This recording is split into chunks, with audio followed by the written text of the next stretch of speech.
ഗ്രീഷ്മയ്ക്ക് വധശിക്ഷ. ഷാരോൺ അനുഭവിച്ചത് വലിയ വേദന. പരമാവധി ശിക്ഷ വിധിക്കുമെന്ന് കോടതി. ഷാരോൺ രാജ് വധക്കേസിൽ ഒന്നാം പ്രതി ഗ്രീഷ്മയ്ക്ക് തൂക്കുകയർ. പ്രതിയുടെ പ്രായം പരിഗണിക്കാൻ കഴിയില്ലെന്നും പ്രകോപനമില്ലാതെയുള്ള കൊലപാതകമാണിതെന്നും വ്യക്തമാക്കിക്കൊണ്ടാണ് നെയ്യാറ്റിൻകര സെഷൻസ് കോടതി ശിക്ഷ വിധിച്ചത്. ഗ്രീഷ്മയ്ക്ക് ക്രിമിനൽ പശ്ചാത്തലമില്ലെന്ന വാദം പരിഗണിക്കാൻ കഴിയില്ലെന്നും കോടതി പറഞ്ഞു. കേസിലെ രണ്ടാം പ്രതിയും ഗ്രീഷ്മയുടെ അമ്മാവനുമായ നിർമ്മലകുമാരൻ നായരെ 3 വർഷം തടവിനും കോടതി ശിക്ഷിച്ചു. മൂന്നാം പ്രതിയും ഗ്രീഷ്മയുടെ അമ്മയുമായ സിന്ധുവിനെ തെളിവുകളുടെ അഭാവത്തിൽ കോടതി നേരത്തെ വെറുതെ വിട്ടിരുന്നു.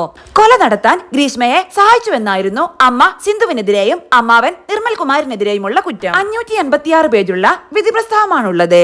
ദൃക്സാക്ഷികൾ ഇല്ലാത്തൊരു കേസിൽ സാഹചര്യ തെളിവുകളെ അതിസമർത്ഥമായി കൂട്ടിക്കെട്ടിക്കൊണ്ട് പ്രതി കുറ്റം ചെയ്തതായി തെളിയിക്കാൻ അന്വേഷണ സംഘത്തിനായെന്ന് പറഞ്ഞു കോടതി.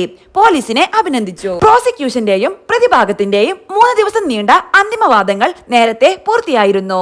1ഉം 2ഉം പ്രതികളായ ഗ്രീഷ്മയും അമ്മാവനും കുറ്റക്കാരാണെന്ന് കോടതി കണ്ടെത്തിയിരുന്നു. ഗ്രീഷ്മയ്ക്ക് പരമാവധി ശിക്ഷയായ വധശിക്ഷ നൽകണമെന്നായിരുന്നു പ്രോസിക്യൂഷന്റെ വാദം. കേസ് അപൂർവങ്ങളിൽ അപൂർവമാണെന്ന് ശിക്ഷാവിധിക്ക് മുന്നോടിയായുള്ള അന്തിമവാദത്തിൽ പ്രോസിക്യൂഷൻ കോടതിയിൽ പറഞ്ഞിരുന്നു. ആൺ സുഹൃത്തായ ഷാരോൺ രാജിനെ ഗ്രീഷ്മ കഷായത്തിൽ കളനാശിനി കലർത്തി നൽകി കൊലപ്പെടുത്തിയെന്നായിരുന്നു കുറ്റപത്രം. 2022 ഒക്ടോബറിലാണ് കേസിനാസ്പദമായ സംഭവം. ഒക്ടോബർ 14 ഷാരോൺ രാജിനെ ഗ്രീഷ്മ വിഷം കലർത്തിയ കഷായം നൽകി കൊലപ്പെടുത്തിയെന്നാണ് കേസ്. ആശുപത്രിയിൽ ചികിത്സയിലിരിക്കെ ഒക്ടോബർ 25 ഷാരോൺ രാജ് മരിച്ചത്. പാറശാലയ്ക്ക് സമീപം സമുദായപ്പറ്റി JP ഭവനിൽ ജയരാജിന്റെ മകനാണ് Sharon. Neyyoor Christian college of allied ഹെൽത്തിൽ BSc റേഡിയോളജി അവസാന വർഷ വിദ്യാർത്ഥിയായിരുന്നു. 2022 ഒക്ടോബർ 14 ഷാരോൺ സുഹൃത്ത് രജിനൊപ്പമാണ് ഗ്രീഷ്മയുടെ കന്യാകുമാരിയിലെ വീട്ടിലെത്തിയത്.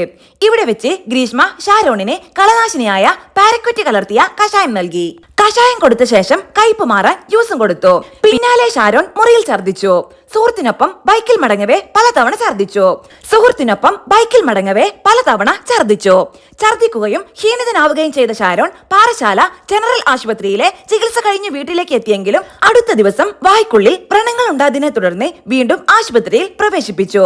ഷാരോണിന്റെ വൃക്ക, കരൾ, ശ്വാസകോശം എന്നിവ തകരാറിലായി ചികിത്സയിലിരിക്കെ മരിക്കുകയായിരുന്നു. കോളേജിലേക്കുള്ള ബസ് യാത്രക്കിടെയാണ് ഷാരോണും ഗ്രീഷ്മയും പരിചയപ്പെടുന്നത്. 2021 ഒക്ടോബർ മുതലാണ് ഇരുവരും പ്രണയത്തിലായതെന്നാണ് കുറ്റപത്രത്തിൽ പറയുന്നത്. 2022 മാർച്ച് 4 പട്ടാളത്തിൽ ജോലിയുള്ള ആളുമായി ഗ്രീഷ്മയുടെ കല്യാണം ഉറപ്പിച്ചിരുന്നു. ഗ്രീഷ്മയുടെ ആദ്യ ഭർത്താവ് മരിച്ചു പോകുമെന്ന് ജോത്സ്യന്റെ പ്രവചനമുണ്ടായിരുന്നു. വിവാഹം ഉറപ്പിച്ചതിന് ശേഷം ഷാരോണിന്റെ വീട്ടിൽ വെച്ച് ഇരുവരും താലികെട്ടി. പിന്നീട് വെട്ടുകാട് പള്ളിയിൽ വെച്ചും താലികെട്ടി. തൃപ്പരപ്പിലുള്ള ഹോട്ടലിൽ മുറിയെടുത്ത് ഇരുവരും ശാരീരിക ബന്ധത്തിൽ ഏർപ്പെട്ടതായും കുറ്റപത്രത്തിൽ പറയുന്നു. എന്നാൽ പുതിയ വിവാഹാലോചനയ്ക്ക് പിന്നാലെ ബന്ധം ഉപേക്ഷിക്കാൻ ഗ്രീഷ്മ ശ്രമിച്ചു. പക്ഷേ വിട്ടുപോകാൻ ഷാരോണിന് താല്പര്യമുണ്ടായിരുന്നില്ല. പിന്നാലെയാണ് ഗ്രീഷ്മ കൊലപാതകം ആസൂത്രണം ചെയ്ത് നടപ്പാക്കുന്നത്.